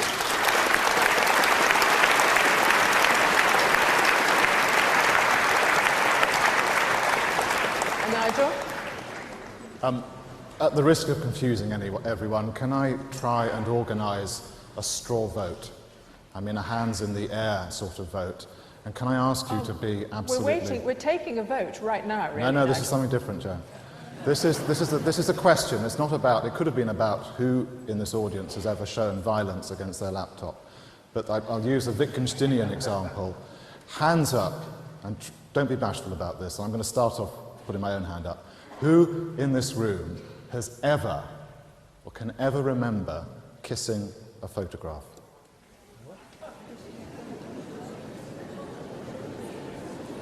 Slightly less than I might have anticipated. But if you've done that, you have behaved as, in a sense, Wittgenstein is saying, we all behave as ceremonious animals. We do things that don't have reason behind them. We do things for performance. We will go into... I don't want this to become all about St. Peter's in Rome, but you know there's a bronze statue there of St. Peter, and so many people have touched the toe of St. Peter that the toe has almost disappeared. Depends who you're kissing. No, okay. We do silly things. We die on behalf of a friend, and they're things that scientists can't explain. That is my scientific view, which I restate. My personal view, and it's voiced with the glum awareness that Methodist chapels are currently closing at a rate of 100 a year. One lady said over there, what are our children going to believe? What if the motive that William James said was the religious motive? It's uneasiness. That's all he says. When you feel uneasy and you want to connect to some sort of form of hope, when things become imponderable or incomprehensible, you become uneasy. You might do this by imagining a higher power or expressing yourself in this religious way. What if that uneasiness does indeed disappear? What if people no longer feel uneasy about the fact that there might be more to life than filling a trolley at Tesco's. It's conceivable. And at that point, I surrender, like Samuel Beckett. I sort of hold my hands up and say, you know, I'll go and sit in an empty church while everyone else is carousing and just get miserable. But when the next Robespierre or Stalin or Himmler organizes us into a truly irreligious society and sends me to their version of hell, one that they've created, I'm going to go there with the letters of Dietrich Bonhoeffer in my pocket, and yes, I'll be crooning some of those hymns that nobody croons anymore, the hymns of Charles Wesley. Thank you. Thank you. Richard. Professor Dawkins. Although I can't recall ever having kissed a photograph, I have wept when reading poetry, when listening to music. I think that those on this side have come to rather resent the suggestion that religion has a monopoly on emotion, on poetry.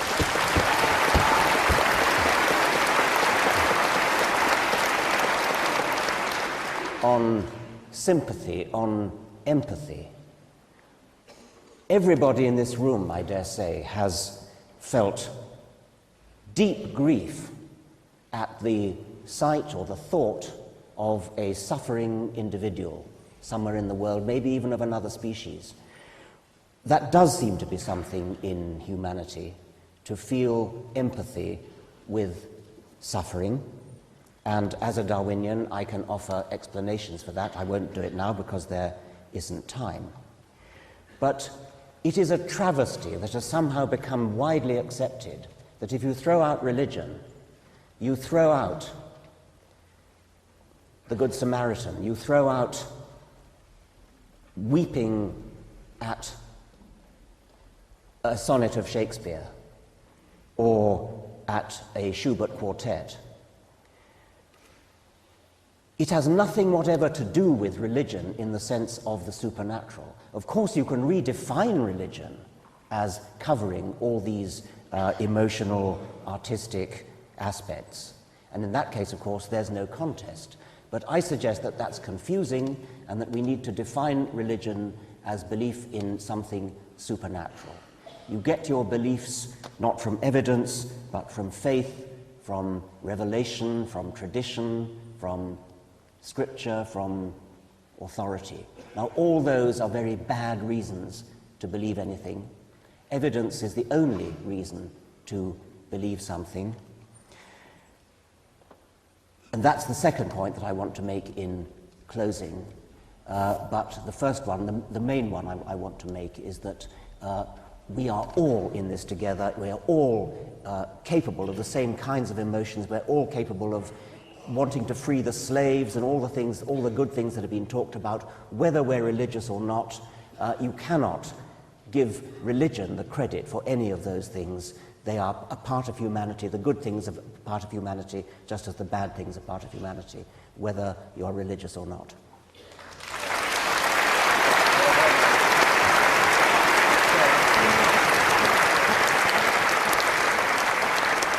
Julia Neuberger? Well, I think I'm sure. In fact, I'm sure I've never knowingly kissed a photograph. I can't imagine why I would. I'd rather kiss the real person, I think, at least if it was somebody I wanted to kiss. I'm left thinking that we have a confusion here. We're having a definition of religion, which seems to me to be not like a definition I recognise as somebody who comes from the moderate wing of religion. It seems to me that the voices of the prophets may help you to do the right thing, and I'm not for one single moment suggesting that people who aren't religious don't do the right thing. But when we hear something like Isaiah saying, not interested in the forms of religion, but actually in the moral truth, That stirs me, and it stirs many other people. Your countless sacrifices, what are they to me? The offer of your gifts is useless. It's new moons and Sabbaths I can't endure. But when you get cease to do evil and learn to do right, pursue justice and champion the oppressed, give the orphan his rights and plead the widow's cause, it's not the ritual that matters, but the moral cause.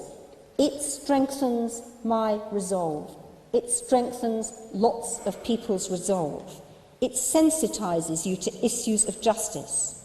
And for many of us, religious but not fundamentalist, there is a voice of God that we can hear within us, and yes, I suppose, in Richard Dawkins' terms, that is a supernatural. It may be our consciences, a prick of shame or guilt at what we've done, or perhaps even worse, what we haven't done. And we live our lives aware that we're being judged by ourselves first and foremost, but also by something above and beyond us for whom we always fall short. Now, we can believe that without certainty, and we can wonder at creation along with Richard Dawkins, believing in evolution too. You don't have to be an extremist to be religious, but without religion, our world is the poorer.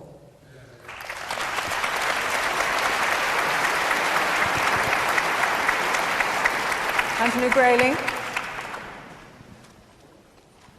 Anthony? Oh, I'm so sorry, yes. Lost in thought for a moment there. I think it's perfectly clear from the conversation that we've had among us this evening that to do good, to be good, to want the good, to want it to prevail, you don't have to be anything. You don't have to be a subscriber to Hinduism or the Olympian gods or the Norse gods or anything. In fact, on the contrary, if you look back across the landscape of history and you see how humanity has been loaded with suffering and division and conflict as a result of religious differences, you look back, you see that early Christians of different sects who loathed one another so much that when they were thrown to the lions, they used to run to opposite ends of the thing so they wouldn't be eaten by the same lions. And you look at what's happening in Baghdad today, you think of the way history screams at us with gory throats about the atrocities that have been committed in the name of faith. And you ask yourself, isn't it the case that these very natural, very warm feelings that human beings can have for one another when they know one another individually, and it becomes impossible to generalize? I mean, if you know somebody from another nation or another culture, another ethnicity, you know somebody well personally, it's very, very hard to continue to generalize, to accept the sorts of divisions that people want to impose because of labels, because of the identities that they choose for themselves. And you see that the deepest division that has existed between people in human history, recorded human history, is the set of religious differences which has been productive of so much conflict and suffering. And you think of that and you move to the individual sphere. You think of the teenager who is anxious because his private feelings may be leading him into sin, or he's done something that may damn his immortal soul because he's been told that it will. You think about the torment of that. So on every scale, you can think of ways in which religion, religious belief, religious hegemony, religious oppression has stood in the path of the good. And we know from the historical record how organized religious bodies have resisted tooth and nail every inch of progress that's been made in science. Look at the history of the modern West, for example, since the Reformation. The desire to increase the liberty of the individual against the desire of religion supporting absolute monarchy to keep control over individuals. The idea of the secret policeman who sees what you do in the dark, it's a wonderful instrument of control over people's minds. And what has been sought in the period of time that has elapsed since the Reformation has been an increasing margin of discretion for individuals to make their own choices, make up their own mind, and to live a life which is free of those trammels, in which their imagination and their will is not loaded down with ancient stories that come from the infancy of humankind. Would we be better off without religion? So much better off if only we could breathe the free air of our personal liberty, our choice, our freedom to love one another as human beings and cooperate with one another, not because of labels, not because we don't want to go to hell, but because we choose to.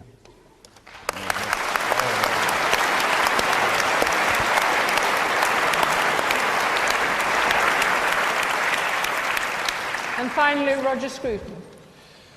I think that there's a misunderstanding on the side, part of those who've been proposing the motion as to what we on our side have actually been saying. I don't think anybody here has wished to deny the atrocities committed in the name of faith, though if we are to reduce this argument to that kind of head counting, we ought at least to acknowledge the atrocities committed in the name of atheism, in the last century especially.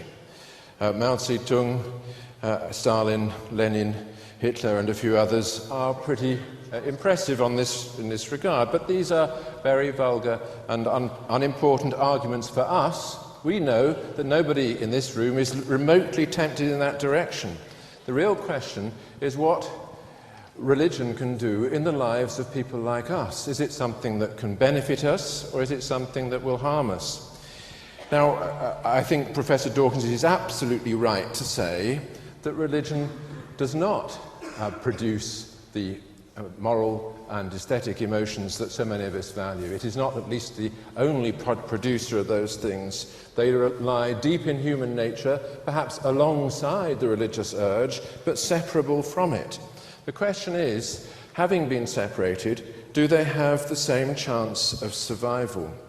Now, my view is that this question is not about the truth of any particular religion, and I don't think that the question of the truth of religion is a scientific question anyway. It's a question, as Thomas Aquinas recognized, of the ultimate dependence of existence, of being, on some ground or some final explanation. But I don't think the question is about truth. The question is about whether our religious feelings, which undeniably exist, can be focused rightly or wrongly, and if they're focused rightly, whether they produce the kind of redemptive effect in our experience that religious people claim.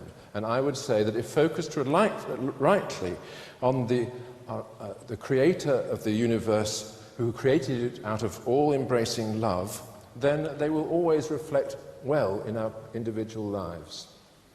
Thank you, Roger.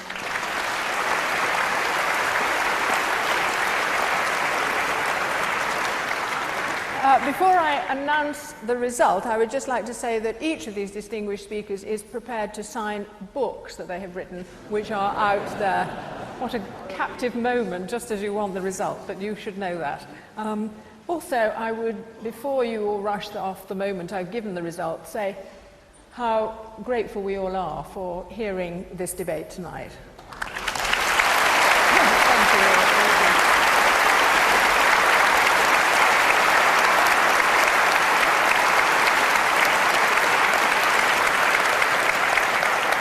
It's been effective in making up a lot of minds. There are only 100 don't knows. And the vote now for the resolution that we'd be better off without religion is 1,205, and against, that's also gone up, 778. So the motion is carried. Thank you.